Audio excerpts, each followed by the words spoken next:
Hello, everyone. Welcome to our Zoom side chat. We're going to take 2 minutes, as usual, let everybody sign in. So be patient, and we'll start in a couple minutes.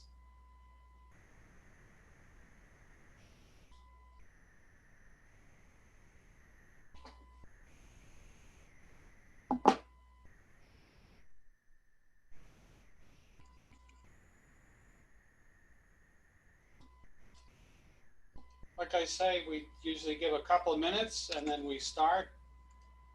We don't believe in keeping people on time who are on time waiting for people who are late. So we just have a couple minutes courtesy. So bear with us, and we'll get going.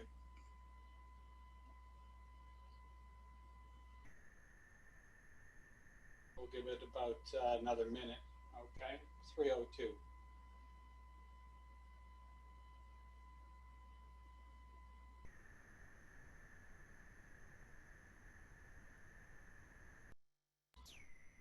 Remind you, you can post questions. There's a Q&A button there. You post your question. At the end, I'll answer all the questions.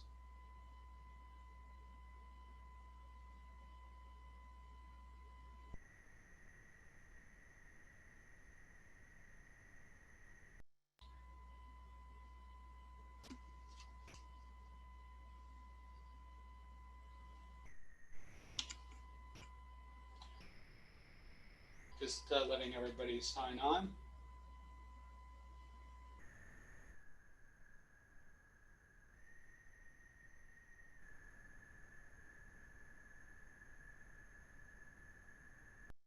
Okay, so it's 3:02, so there's our courtesy 2 minutes. We gave everybody. So welcome aboard. I'm Michael Ettinger from Ettinger Law Firm. I want to welcome you to our Zoom side chat, which we've been doing every Wednesday during the pandemic.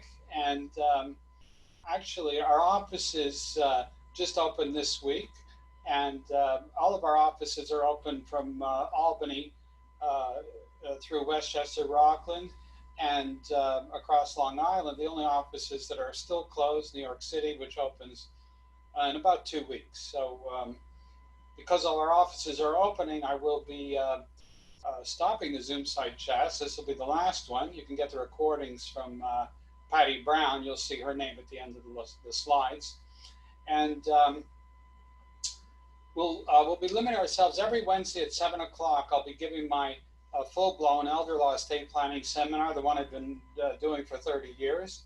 So I'm going to ask you to, as I have before in this new world, I'm going to ask you to share the link. You'll get it tomorrow with a copy of this recording. Share the link for the people you care about to the 7 p.m. Every Wednesday at 7 p.m. I give a full-blown elder law estate planning seminar. You already know, because you're listeners, that this is information that the public cannot get somewhere else. It's not in books, it's not in magazines, not in newspapers. You have to, get in touch with a seasoned professional and get some good advice. And I've come up with a saying. I say that estate planning creates order out of chaos. And who doesn't need more order and less chaos than in their life today? So that's exactly what it does. Without an estate plan, if something happens, it's chaos. It's an absolute disaster. You have no power. Somebody else is in charge. You're going to court, asking a judge for permission to get the assets.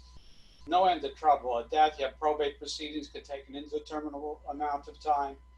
So what you're doing is you create order in your life. You put your family in control, and you eliminate a lot of problems, heartaches, and stress and anxiety for those you care about. So today, I'm going to go into the, I guess I have to, not everybody knows me. There's always some new people. So let me introduce myself. I'm Michael Ettinger, president of Ettinger Law Firm. We are limited to elder law estate planning.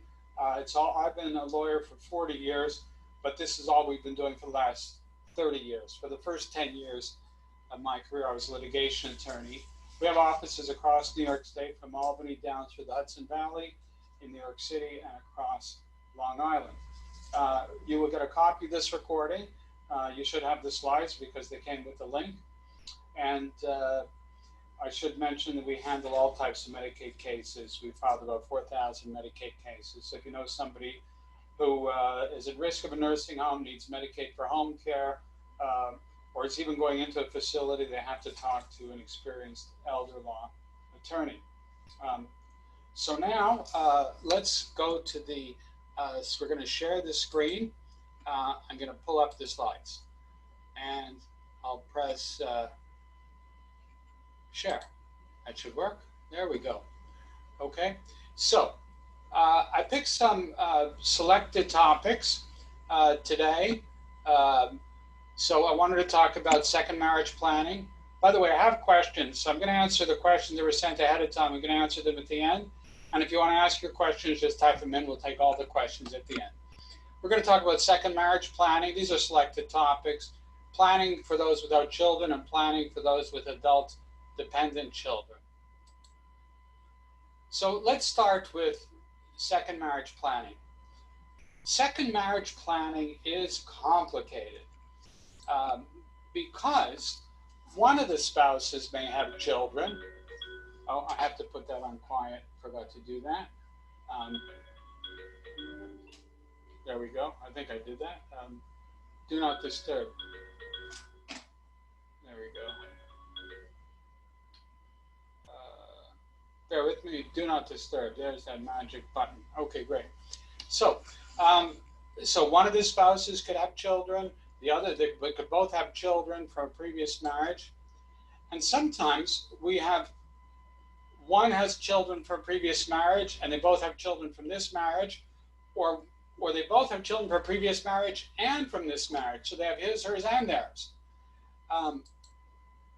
So the main thing is not to leave a mess after you're gone, you know, not to leave a social problem for everybody.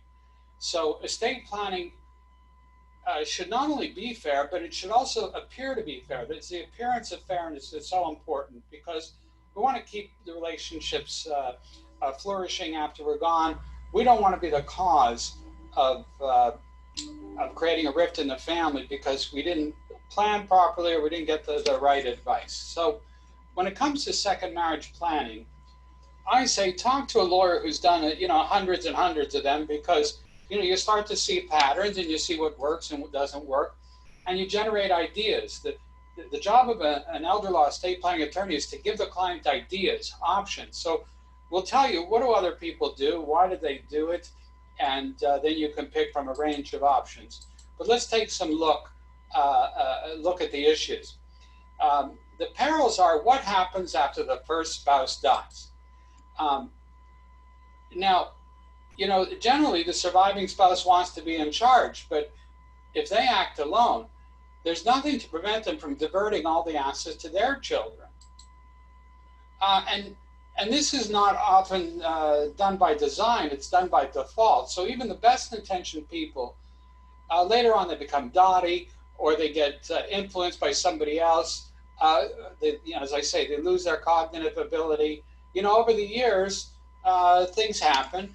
And the children of the deceased spouse can end up left out in the cold. And, you know, when you leave the surviving spouse in charge alone, the children of the first marriage feel better. They feel vulnerable. They feel unprotected. They go, well, I guess, you know, we just have to hope for the best. They have no legal protection. So it's not a good position. So what about the children of the deceased spouse? How are their feelings towards the surviving spouse? Are they hostile? They might be hostile now. They might secretly be hostile. You didn't know until after you're gone. That happens a lot. And maybe they have a relationship, but all of a sudden, the step-parent remarries, and now there's a total stranger, and that stranger is twice removed, whereas the step-parent might be once removed. Now they're married to somebody else twice removed. So these are issues to address. And this goes back, I was in law school 40 years ago, and I remember my trust professor said, he said, you know, you'd be surprised how fast the family glue comes undone. So we have to plan for it. So who do you pick as the trustee? Well, we already said if you pick a child of the surviving spouse, So husband dies, wife is in charge, and her son or daughter is co-trustee. Well, there's nobody there from your side, so you have the wolf watching the chicken coop. Doesn't really help. That picture that Patty put in, that must be the estranged daughter-in-law. It looks like the stepdaughter. I take it back. The estranged stepdaughter. So we went, going back to the previous slide, if let's say husband dies and he makes his daughter, there's a picture of her, the co-trustee with his second wife. Again, there could be hostility. They may not like each other. He may have thought they liked each other. They really didn't like each other. Or one of them didn't like each other. The other one didn't know it. So this is where sometimes the estate planning attorney comes in. So husband dies, and you make the surviving spouse and the estate planning lawyer the co-trustees. This way, the children of the first marriage feel secure. They know they have skin in the game. Their father's lawyer is co-trustee with their stepmother. So they know they're protected. The principal is protected because we have to invest under the prudent investor rule. So surviving spouse gets the income. She can get principal, but the lawyer has to sign off on it. And the lawyer also invests to make sure the trust fund grows to offset inflation. So when the kids finally get it, it hasn't been reduced, by 10 or 20 years of inflation. Now, the surviving spouse now has privacy. It's her and her lawyer. She doesn't have to discuss it with her children. She doesn't have to discuss it with his children. And a lot of people like that. They want to keep their affairs to their own business. And what does it do? There's a social benefit because it keeps the relationship going and growing. Okay, when money's not involved and people feel secure that their interests are protected, they can keep the relationship going and still have a flourishing relationship with its surviving step parent. So that's kind of an overview. You have to look at, let me see if we have another slide. Okay, before I get into the spouse as beneficiary, we should take a moment and talk about how you provide for the surviving spouse, because sometimes the assets belong more to the deceased spouse. So you don't give it to the surviving spouse. You leave it in trust, give them the income, principal if they need it. You can also consider, you don't have to leave or give all the assets to the surviving spouse. You may say, for example, if I die, let's say I'm husband, I die before my second wife, I give 100,000 to each of my children. I give so much to the second wife, and maybe I keep some money in trust for my surviving spouse. Again, give her the income for life, principal if the lawyer agrees, and on her death, you'll give that money back to my children. So it depends on whose assets they are, how much the assets are, the needs and desires of the children from the first marriage, what you want to do for them on your death, what you want to do on the second death. It requires a conversation. It's like snowflakes. Everyone is different. But you need somebody, in my view, you need somebody with experience who could lead you through this and say, based on everything you have, this may be one or two of your best options. As you can see, it's very complicated. But once, and it might sound complicated overall, but it's not complicated when you only have to deal with your situation. So generally, it sounds complicated, but when you get into the specifics of your particular case, it's not that complicated because you have a given set of factors, a given set of circumstances. But these discussions take half an hour, 40 minutes sometimes an hour. What do you do with the IRA? Now this is a problem because you want to take care of your spouse, so you name her the beneficiary of the IRA. But then she's going to leave it to her kids. Your IRA could be millions, hundreds of thousands. You don't want it to go to her kids. So at Ettinger Law Firm, we devised something called the IRA contract. It's actually an Ettinger invention. And in this contract, let's say husband dies first. Husband says, I'm going to leave my IRA to you, my surviving spouse. But in consideration of me leaving the IRA to you, you guarantee, you sign a contract saying you will name my children as beneficiaries on the IRA. But there's more to that contract because nothing stops her from taking all the money out of the IRA and giving it to her kids. So this contract also says, sweetie, you can take the required minimum distribution, whatever the law requires, But if you want to take more, you have to have the lawyer sign off. So the lawyer protects the principal, so surviving spouse can't just take it out and give it to their children. So we also want to address the IRA beneficiary. A lot of people, name the spouse as beneficiary. They never think things through, and the money ends up going to her children instead of, your children, because you didn't plan it properly, or the lawyer didn't have such a thing as an IRA contract. So I think we've done enough on second marriage planning. We want to now look at planning for those without children. And you see it says planning for disability. And that's because when you don't have children, whoever gets the money, usually it's a windfall. They're not depending on you like children are for an inheritance. It's what we call a windfall. But because you don't have your own children, generally, now you might have nieces and nephews you're very close with, so it could be almost like children, or sometimes even closer than some children. But generally, people don't have children, take the view, well, look, I come first, who gets it after me comes second. So protect me first, and for them, they can get whatever's left. And so the key question is, if you don't have children, the key question is not who's going to get it after you're gone. And this is where wills fall down, because wills say, that's all they do. They say who gets it after you're gone. But that's not the key question if you don't have children. The key question, if you don't have children, is who do you want to take over if you become disabled, right? It's all about you. So who's going to handle your affairs if you become disabled? You may have a spouse, but then eventually one spouse dies, the second spouse becomes disabled. But number one is who's going to take care of you, keep your affairs in order, pay your bills, and act in your best interest if you become disabled. So planning for disability is far more important than planning for death if you don't have children. And the key thing is you're more vulnerable. Without children, you're more vulnerable to guardianship proceedings. A guardianship proceeding is, if you start acting funny, a friend or a relative or a doctor, dentist, lawyer, just about anybody can contact the Department of Social Services and says, something's not right with Aunt Betty, and all of a sudden they start an investigation, they commence a proceeding to appoint somebody to handle their affairs called the legal guardian. Well, you don't want to get into that because, it's a bureaucratic process. Once you get in, you can't get out. And worse yet, I don't want to go into all the details. It's expensive, it's aggravating, it's time consuming, it's unpleasant. You want to avoid it because you don't know who they're going to pick. It could be anybody, a stranger. In fact, it usually is a stranger. So we don't want a guardianship. We want to make sure that we have a plan that our people, the ones we chose, will take over if we become disabled.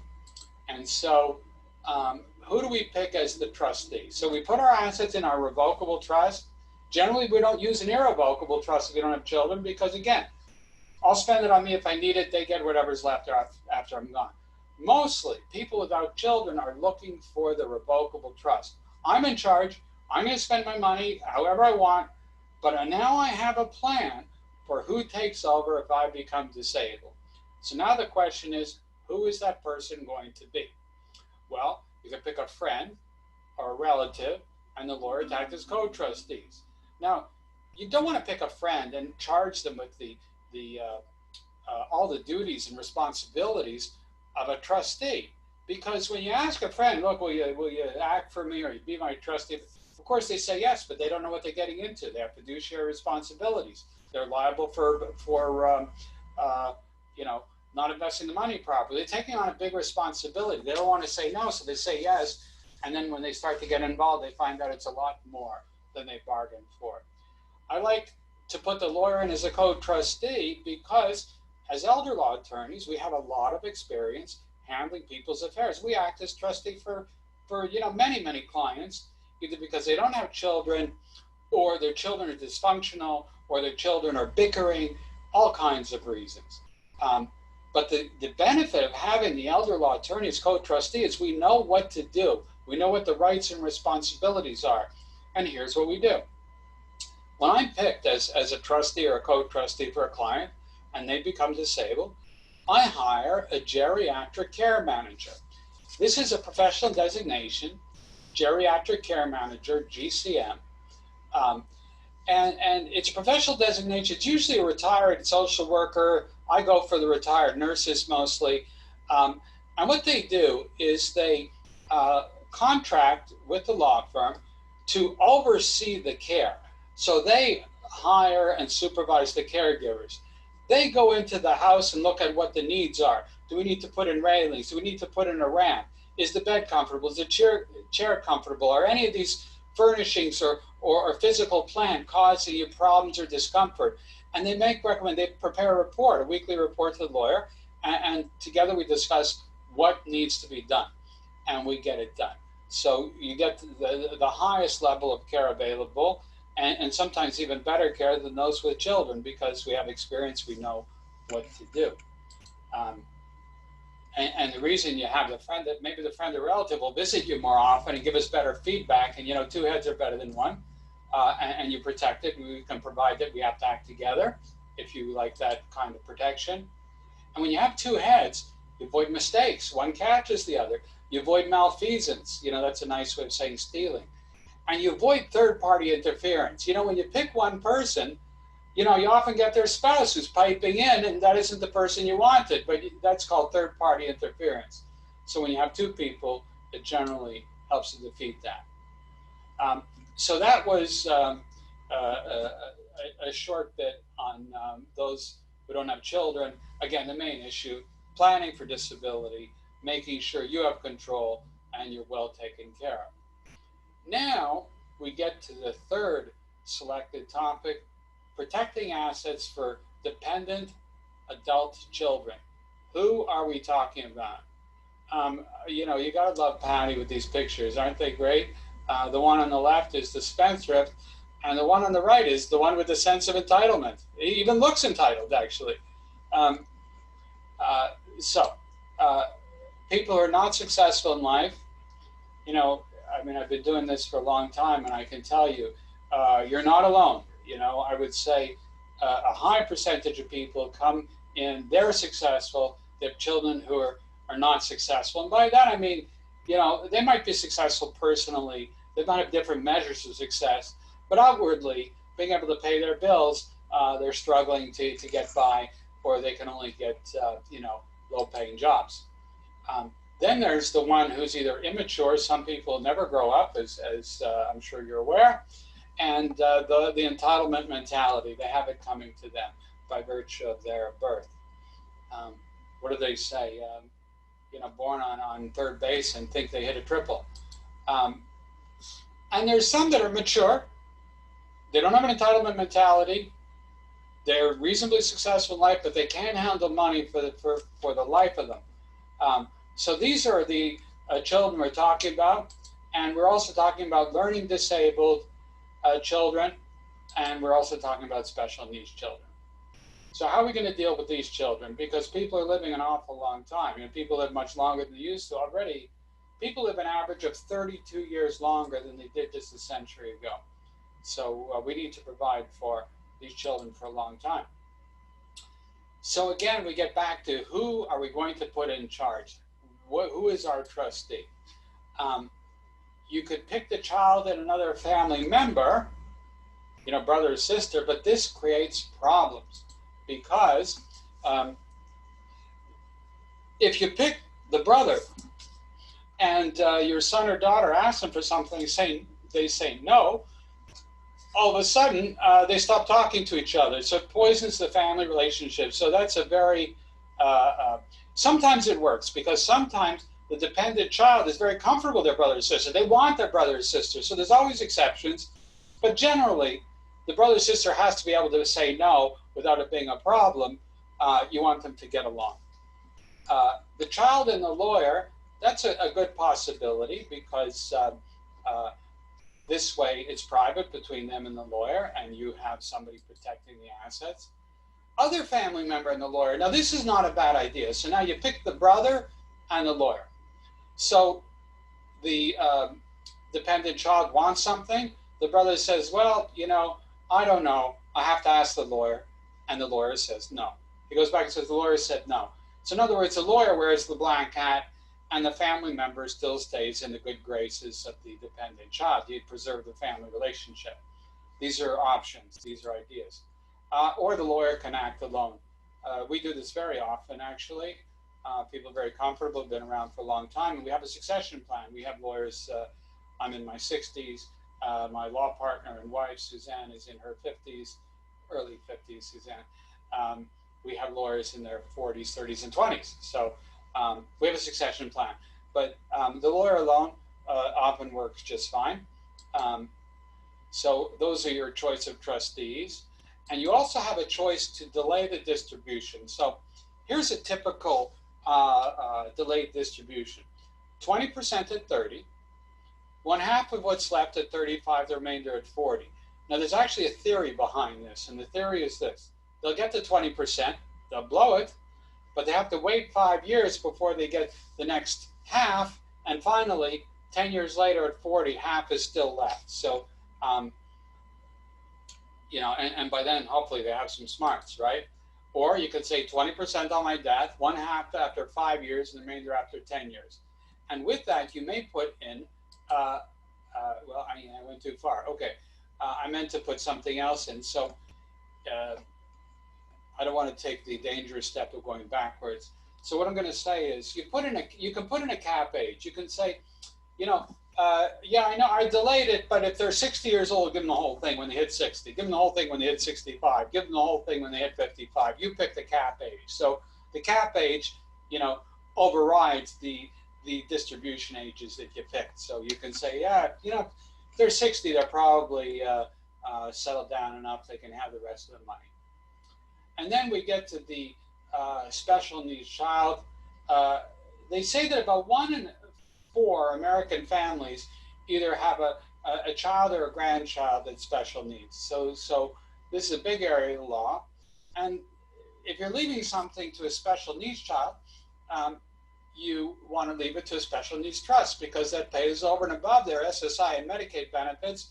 Even if they don't have them now, they may need to be able to get them in the future. And SSI and Medicaid are tied. So if you lose your SSI, you lose your Medicaid. That's Social Security income. Now, when you set up the special needs trust for our special needs child, you can't pay the children directly. You have to spend the money on them. And you have to be careful. You know, very often, you know, parents are very concerned about their special needs grandchild. So they leave them assets in their will or their trust without realizing that when they get that inheritance, they lose their SSI and Medicaid. They could have brothers and sisters that die. They didn't have wills. So if you don't have a will, it goes partly to your siblings, partly to your parents. If you don't have parents, it goes all to your siblings. And again, it can knock them out of SSI and Medicaid. So you have to be careful with this. Now, let's talk about first-party trusts versus third-party trusts. If you have a question, go ahead. Just type it in, and we'll do the questions all at the end. Thank you. So the first-party trust is a trust created by the disabled person or somebody else on their behalf. Today, disabled people can create their own trust because they're not that disabled or they're not that special needs. They still have enough capabilities. They can create the trust, but or a third, you know, mom or dad can create the trust. But a first-party trust is a trust with a disabled child's, special needs child's own money. How do they have their own money? They get money from working. They have money from a personal injury award. They have money from an inheritance that was from well-meaning but ill-informed grandparents. They can put that money in a first-party trust. First-party trust is with first-party money. That's their own money. And the rules with first-party money are that that trust has to have a payback provision to the state. And what that means is the trust says the money can be used for the disabled person, but whatever they don't spend, whatever isn't spent on them, at the end of the day, you have to pay back the state for any benefits that the state has paid out on their behalf. The theory behind the first-party trust is this. The state says, look, we realize you have this extra money, and we want you to be able to use it for the things, and I'm going to show you this in a moment, for the things that the state doesn't pay for, your special needs over and above what the state pays. But once you pass on, it's clear you don't need the money anymore, so pay us back whatever you didn't need to spend on yourself. That's the theory. Third-party trusts are quite different. A third-party trust is left by a parent or grandparent with their own money. A third-party trust has no payback provision.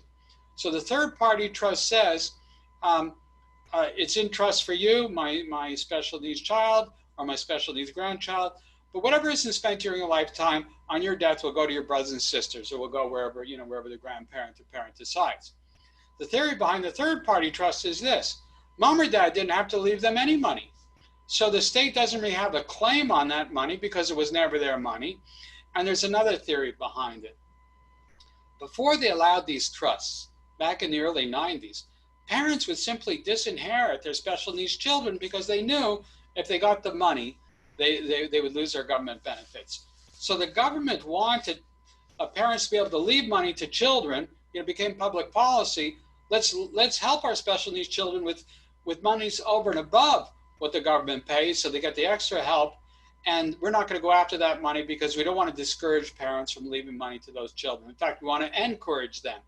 So there's no payback provision. The money can go back to the brothers and sisters after they're gone. So now let's talk about the estate planning issues for these special needs children. You want to avoid overcompensating. You ever heard the expression, the tongue is always turning to the aching tooth? Parents, and I see this in my office, they're far more concerned about their special needs child than their other children because they're used to being more concerned. It's basically the family dynamic. So they overcompensate. They want to leave all the money to the special needs child and forget about the other ones. The other ones will be okay. Take care of the one who needs it. But that's overcompensating, and you have to avoid that because, vicissitudes of life. One of the other children later on may need the money. You don't know. And you don't want to create a social problem with other family members. It's unfair. This one got more. Or as I say, later on, at the time they said, okay, leave everything to Johnny. But at the time the parent passes, it actually turns out they needed the money, and now they're resentful of Johnny. So we don't want to create social problems with other family members. We want to try to make it fair. So one of the things we address is that sometimes special needs children don't need as much. Their needs are less. So we don't have to leave the estate in equal shares. We can, we've done this many times. This 100,000 is plenty in trust for the special needs child because based on their needs and their care and what they're getting from the state, this is basically will pay for extraordinary medical procedures. We'll go through the list. But sometimes 100,000 is enough, sometimes 200,000 enough, and the rest goes to the other children because if you put too much in the special needs trust, that money is tied up for that child's lifetime, and if they don't need it, it can't be used for anybody or anything else. You may want to consider second-to-die insurance. So let me explain this. A second-to-die insurance policy is one policy over the lives of mom and dad. So it pays out on the second death. And it's less expensive than ordinary insurance because the insurance company doesn't have to pay until after two people are gone. And it's after the second death that we need the money for the special needs child. So if you need money, extra money for the special needs child, instead of taking it out of the other kids' shares, you could buy insurance to pay it out of the insurance proceeds. So that's something we consider. We'll talk about it in a consultation. If you know anybody with a special needs child or special needs grandchild, send them to my website, TrustLaw, one word, trustlaw.com. And under practice areas, top bar, practice areas, they can click on that and they can read all about my article on special needs trusts for their special needs children. And one of the things we recommend for a special needs child is when you set up the trust, you also attach a letter of intent.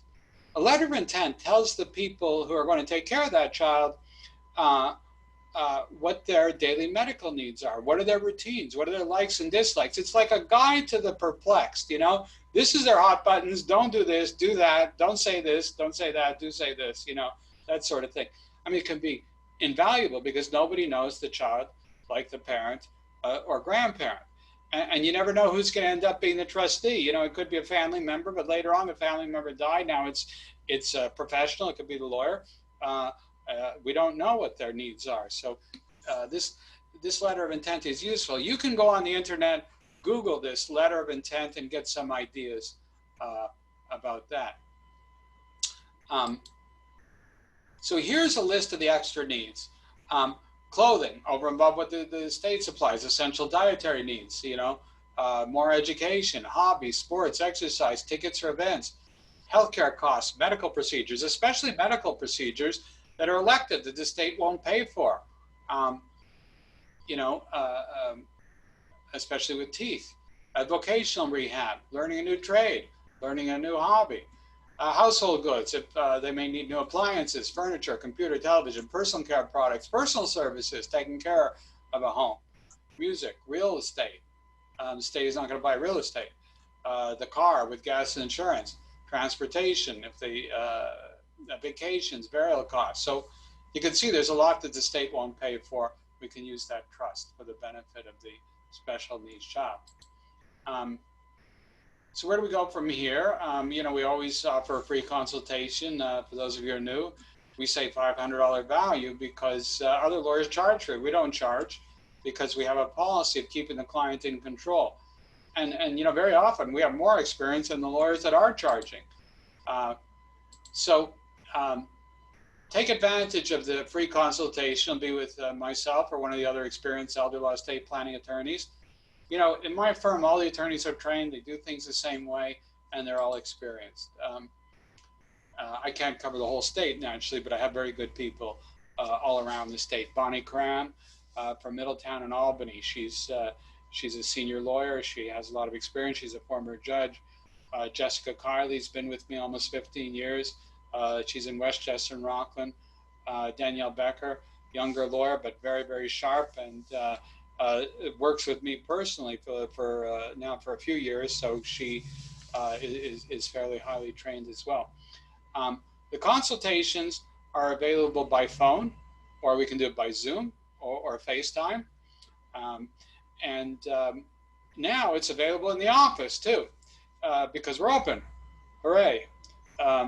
So, we observe all the protocols. We have shields, we have gloves, we have masks, we have sanitizer, we only see one client at a time. The other client waits in their car until their appointment, but actually on their appointment, the office should be empty because we have everything staggered properly. So you should feel very comfortable coming into the office.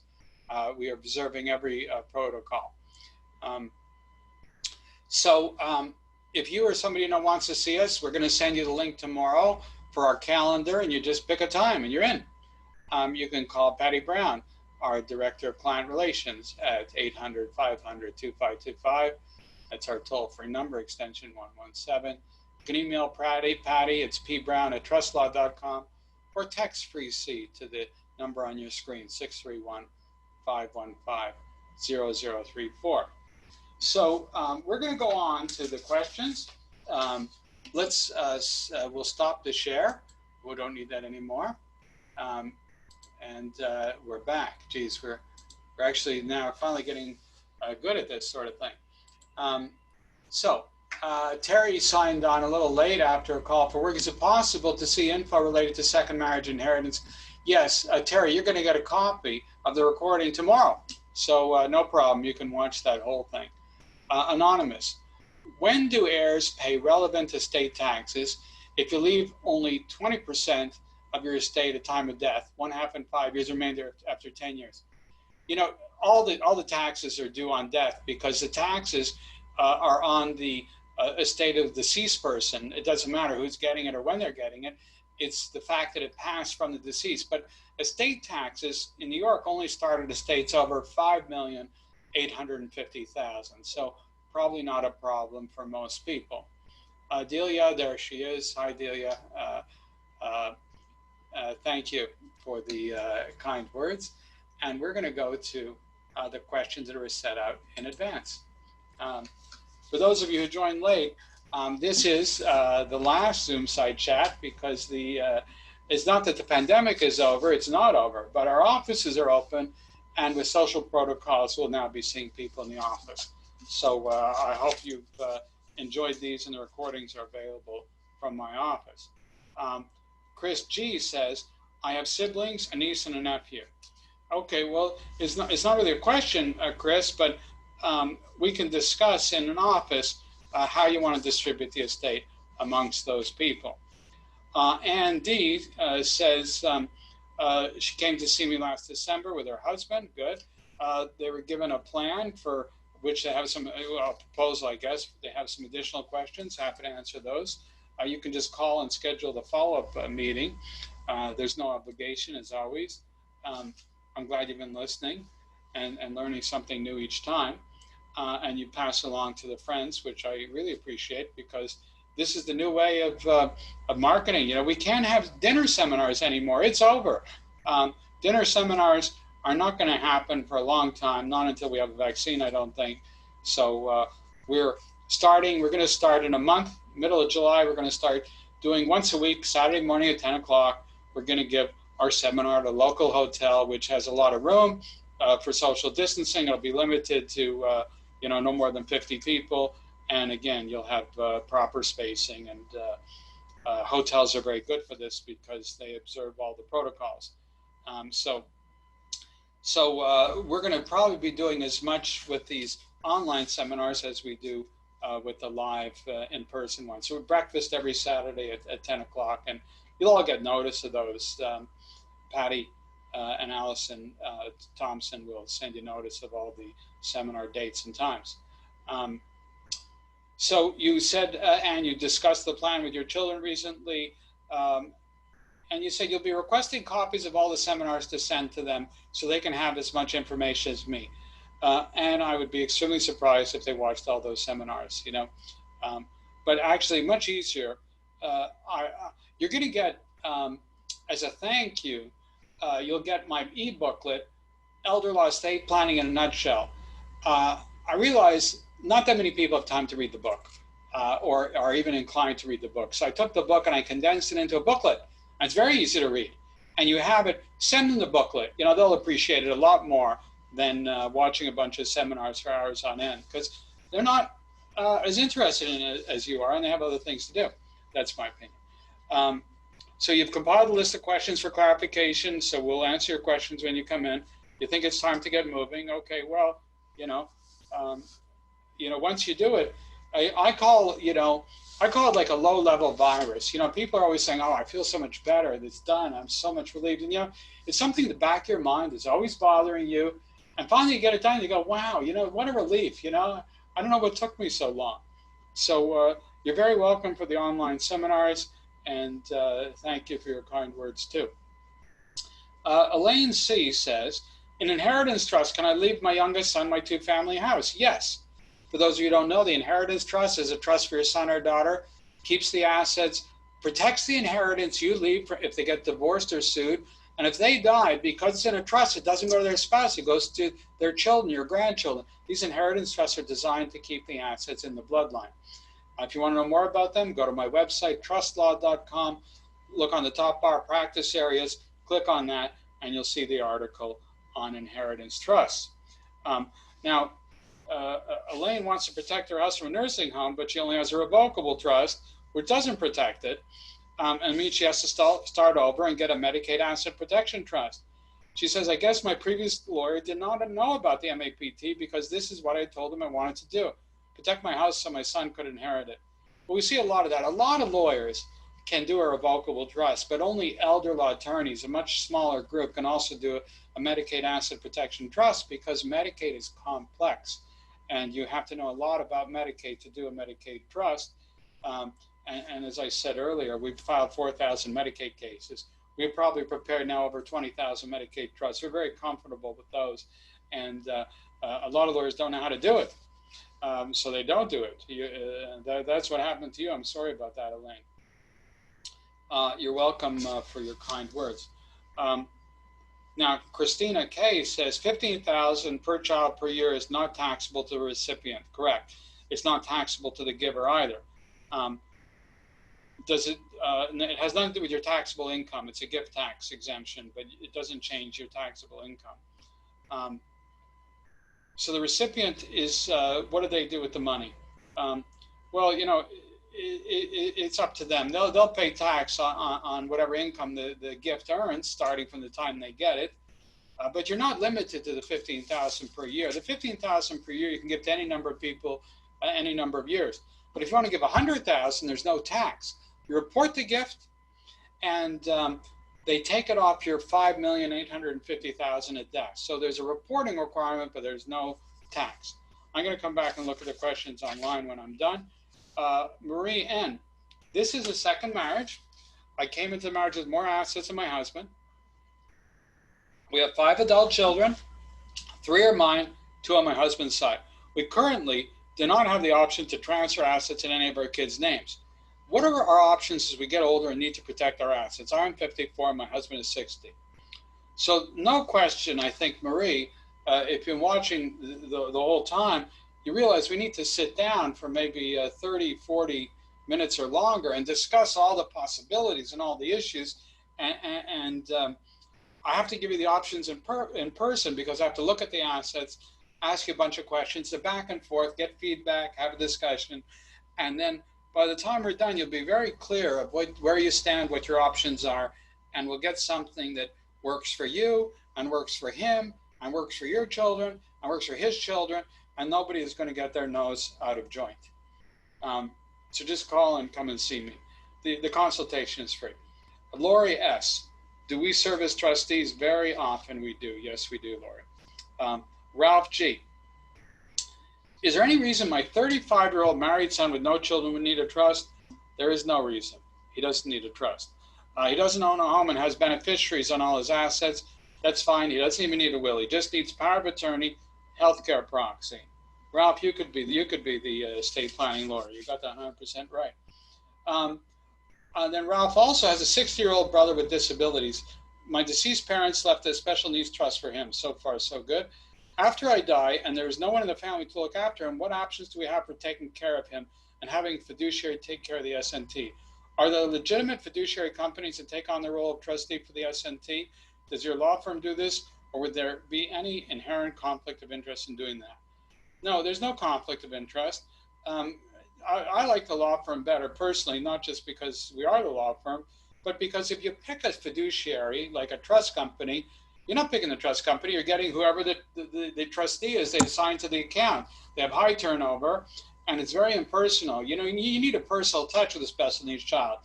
And the other thing is, with the trust company, they also handle the investments. So you don't get, they don't shop around. They just invest with their own company. So they get a double dip. They get the trustees fees, they get the financial planning fees, and you don't get diversity. You get, it's essentially they act in their own interests. So the law firm might be better for that. Sherry F. Hi, Michael. Always happy to get additional information from you regarding elder law estate planning. I didn't turn off my phone. Should have done that. Okay, we'll kill that. Okay. Thank you, Sherry. Then Joanne and Jerry D say they're especially interested in planning for those without children. Thanks for helping us to get our ideas together. Okay, Joanne, I hope you got some ideas. And if you can, come in and talk to me, and we'll take it from there. Now we go back to the screen and says, Anonymous. How do you leave real estate inheritance trust if you have 3 kids? Well, real estate, I don't really like to leave real estate to 3 kids because they end up bickering and, it breaks up the family. We need to talk about it. I have a number of options if you want to keep, like a country house or a house in the Hamptons, or, if you want to keep it, I have to discuss what works and what doesn't work and why. So I wanted to come in and talk to me about that.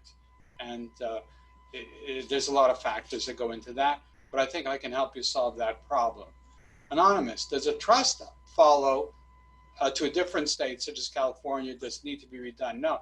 If a trust is valid in New York, it's good in any state. If it's valid in the state you created it, it's good in any state. So as long as it's valid in New York, you can carry it anyway. It's portable.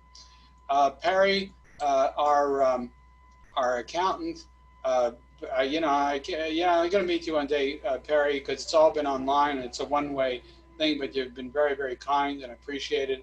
Thanking me for all I've done. Yes, you know, why don't you get in touch and then come and see me, and maybe we can start a referral relationship. We can always use a good accountant. Um, Anonymous, why does a single 35-year-old only need power of attorney health proxy? When you earlier said earlier they need a revocable trust to take care of them if they become disabled with geriatric to avoid guardianship. Well, because um, the chance of a 35-year-old becoming disabled is very, very small, and it doesn't justify the cost of setting up a trust. They usually don't have enough assets to protect, and um, the power of attorney health proxy will go a long way to ensuring that they can get the person they want. So generally it's not needed. It's overkill unless they have a lot of money, which, you know, not too many 35-year-olds have a lot of money. So there we go.